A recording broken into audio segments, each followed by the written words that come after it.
Halo teman-teman planner semua, selamat berjumpa. Ada beberapa pertanyaan yang masuk ke inbox saya. Jadi kalau kita lihat ada 7 pertanyaan, lumayan cukup teknis pertanyaannya.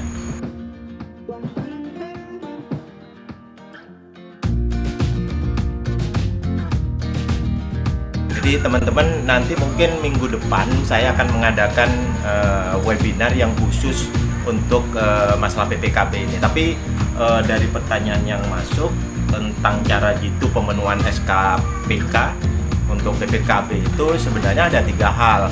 Yang pertama, pastikan jenis kegiatannya itu sudah berkesesuaian dengan apa yang ada di tabel. Jadi nanti takutnya pada saat sudah masuk, sudah dientrikan ternyata oleh asesor dianggap itu tidak sah ataupun tidak benar dalam hal pengisiannya atau tidak benar dalam pemilihan jenis dari kegiatannya. Yang kedua, teman-teman harus pastikan juga dari jenis-jenis kegiatan yang ada itu dalam hal pengisian ada beberapa sub dari kegiatannya yang harus diisi, itu akan menentukan besarnya dari berapa nilai SKPK-nya. Karena siapa berbuat apa menterkaitkan dengan peran itu juga menjadi sebuah penilaian.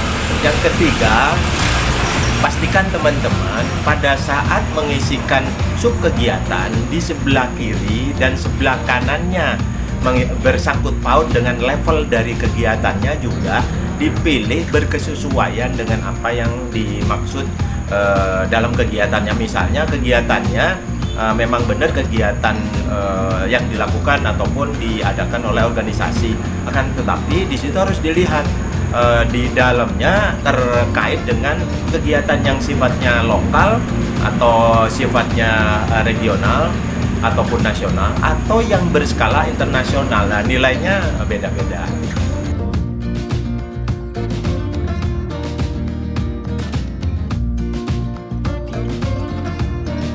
Jadi ini teman di Belanda ini nantinya ingin upaya mandiri atau berusaha mandiri dengan kegiatan keprofesionalnya. Jadi tidak ingin dia masuk di PNS katanya. Tapi kebetulan apa yang dia pelajari S2-nya di sana lebih kepada keekonomian, tidak masalah. Jadi ini harus diingat ya teman-teman planner semua. Pada saat kita mempelajari keilmuan planologi itu mempelajari banyak hal karena memang bergantungan sangat erat dengan bagaimana manusia hidup dalam sebuah komunitas bisa terlayani secara optimal. Jadi bukan hanya ekonomi, saya kira masalah sosial, masalah budaya, kultur, ataupun hal-hal yang teknis sekalipun. Jadi keilmuan planologi itu lengkap di dalamnya yang harus kita pelajarin dan kita ketahui.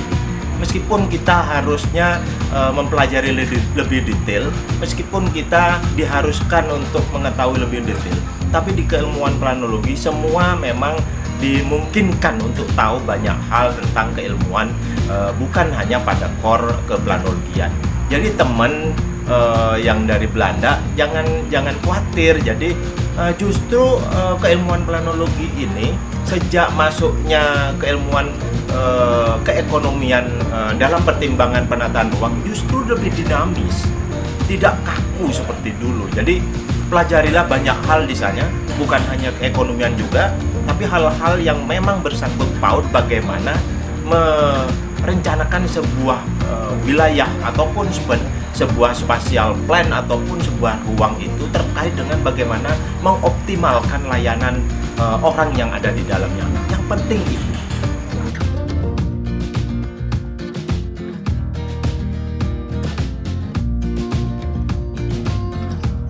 Jadi dia ingin bagaimana menganalisa kebutuhan sarana dan prasarana yang baik.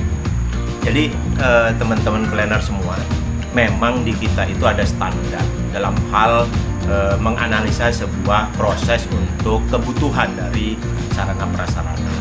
Akan tapi teman-teman harus ingat itu didasarkan pada konteks apa dulu. Jadi harus dilihat perencanaannya dalam skala makro, meso, ataupun hal yang lebih detail sekalipun. itu harus dipastikan karena di sana akan lebih bisa mengantarkan sebenarnya tujuan yang akan dicapai itu seperti apa dalam hal analisa, sejauh mana, sedetil apa. Jadi hal-hal yang bersangkut masalah bagaimana pembangunan sarana prasarana dihadapkan lagi dengan konteksnya dulu. Dia pinginnya dalam konteks yang makro, meso, atau mikro. Mungkin dalam hal yang mikro ini ada hal-hal yang lebih detail lagi yang menterkaitkan dengan mikrozonasi, perencanaan mikrozonasi dari sebuah kawasan. Ini sudah beda lagi. Nanti kita mungkin kalau ada waktu, ada beberapa hal yang nanti akan dijabarkan secara detail mungkin dalam sesi online webinar ataupun apapun.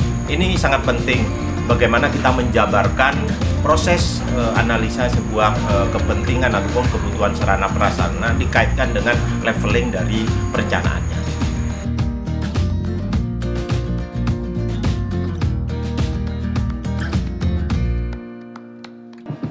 Teman-teman semua, kita melihatnya data primer dan sekunder ya. Data sekunder itu data yang sudah terpublikasi, data yang sudah ditabulasi oleh pembuat data, jadi bukan kita. Yang kedua yang sangat penting adalah yang primer. Primer itu kita yang melakukan pencacahannya, melihat, membaca, menulis, ataupun mencacah, ataupun membuat kedetailan-kedetailan yang ditulis, direkam dalam sebuah rekaman-rekaman tertentu yang kita jadikan data nanti. Itu bedanya. Tapi kalau kita hubungkan dengan mikrozonasi, ini beda lagi. Terkait dengan pengambilan data. Mikrozonasi tidak bisa diambil, misalnya kita ke statistik ngambil statistik tentang penduduk atau statistik tentang cuaca dalam 5 tahun. Nggak bisa. Dalam mikrozonasi, cuaca tidak bisa diambil hanya 5 tahun. Bisa saja 10 atau 20 tahun. Karena akan lebih detail, harus lebih detail. Semuanya harus lebih detail dalam mikrozonasi.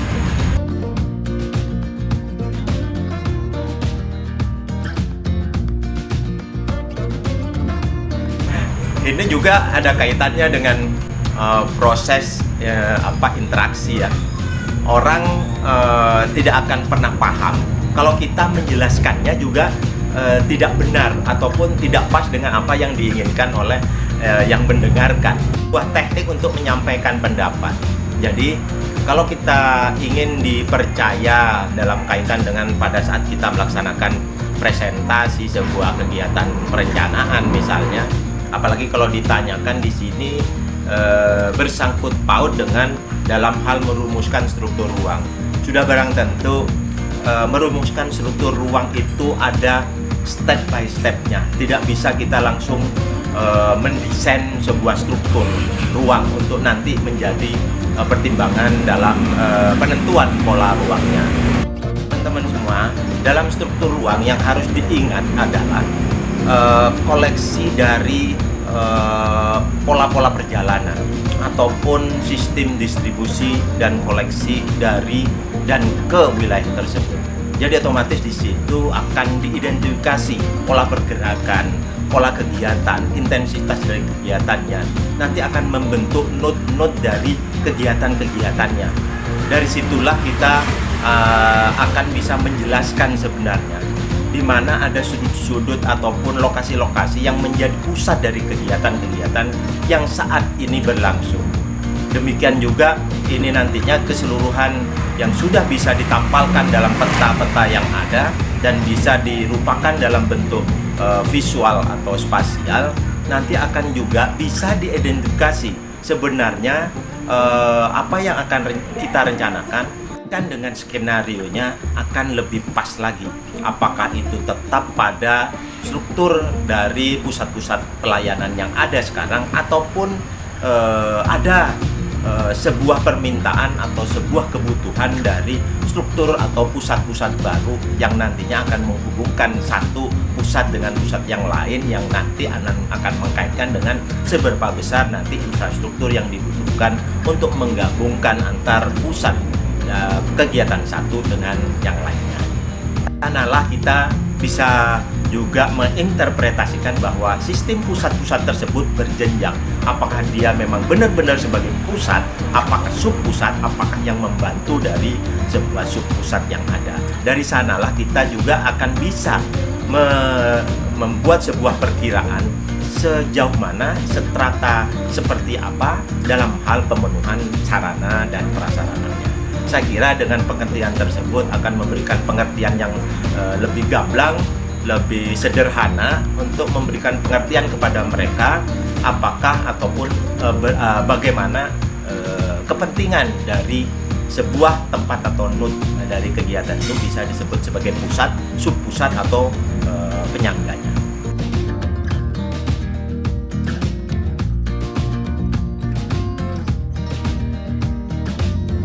Ini pertanyaan yang bagus sekali, karena memang jenjang dari sebuah pengakuan kompetensi itu juga mengkaitkan dengan bagaimana kita nanti diakui dalam hal bekerja ya. Jadi demikian halnya pada saat kita baru ataupun masih kita ataupun ada teman-teman yang masih menempuh semester 7 ke atas di perguruan tinggi, jangan lupa untuk mendaftarkan SIBIMA.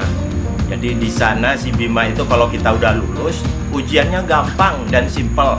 Jika kita lulus di situ SIBIMA itu ada penyetaraan setara dengan 1 referensi kerja. Karena kalau kita mengambil sertifikat ahli muda itu syaratnya 1 referensi kerja. Itu sudah bisa mengajukan SKA muda. Tapi begitu kita lulus tidak punya sertifikat SIBIMA, kita harus nunggu setahun untuk kita melakukan kerja dan mendapatkan referensi.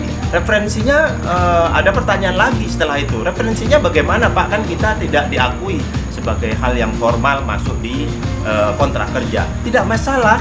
Jadi pada saat kita belum masuk di dunia yang memang benar-benar formal, nama kita masuk di kontraktual, kita bisa minta referensi kepada perusahaan ataupun kepada tim leader yang waktu itu menghandle kegiatan kalian, apa yang kalian lakukan dan sebagainya, ceritakan di kegiatan tersebut dan nantinya mintakan surat tanda bahwa kalian pernah menjadi asisten planner di kegiatan tersebut. Itu cukup untuk bisa sebagai referensi kerja untuk mengambil sertifikat ahli muda. Tapi kalau kita lulus lalu berkehendak untuk mengambil SKA Madya, tentunya memang ada persyaratan-persyaratan yang harus dipenuhi. Ya, terutama adalah referensi kerja. Itu yang harus dilakukan yang pertama. Yang kedua, pada saat kita melihat jenjang dari kompetensi seorang asesor yang akan melakukan penilaian terhadap kinerja kalian, apakah kompeten atau tidak, melihatnya juga dari konteks kompetensi yang dialaminya dari kegiatan-kegiatan yang dia lakukan, PPKB-nya, ataupun apa yang menjadi pengalaman dia di bidang kita sebagai PWK. Jadi tidak serta-merta, jadi lebih baik berjenjang antara yang muda, madya ataupun utama nantinya. Bisa saja langsung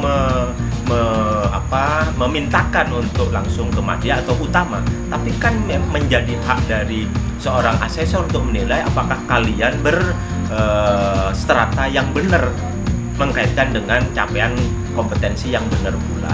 Loh, saya Pak, begitu keluar belum ngambil SKA sama sekali, tapi S2 saya lulus. Boleh, asal diingat satu hal, bahwa capaian akademis tidak serta-merta berbanding lurus dengan capaian kompetensi. Jadi, capaian akademis itu hanya satu bagian daripada pengakuan kompetensi itu sendiri. Saya kira itu yang bisa saya sampaikan untuk kali ini, teman-teman semua. Mudah-mudahan beberapa pertanyaan yang sudah saya jawab bisa memenuhi kegamangan teman-teman semua. Jika ada yang perlu kita luruskan lagi, silakan mengirimkan pertanyaan-pertanyaan kepada saya melalui FB, IG ataupun di channel YouTube saya. Jangan lupa subscribe. Salam.